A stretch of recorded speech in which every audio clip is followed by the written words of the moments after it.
দোয়াটা যে ব্যক্তি পাঠ করবে প্রত্যেকটা শব্দের বিনিময়ে একটা একটা করে ফেরেশতা তৈরি হবে এবং কিয়ামতের আগ পর্যন্ত সেই ফেরেশতারা শুধু আপনার জন্য দোয়া করবে।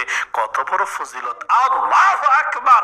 চলুন তাহলে প্রিয় দিনী ভাই এবং বোনেরা, এই দোয়াটাকে আমরা এখন শব্দে শব্দে শিখে নেই। বাংলা স্ক্যানের মধ্যে উচ্চারণে দিয়ে দিচ্ছি ইনশাআল্লাহ। আমার সঙ্গে পাঠ করুন, সুবহানাল্লাহি ওয়া বিহামদিহি সুবহানাল্লাহিল আযীম ওয়া বিহামদিহি আস্তাগফিরুল্লাহ।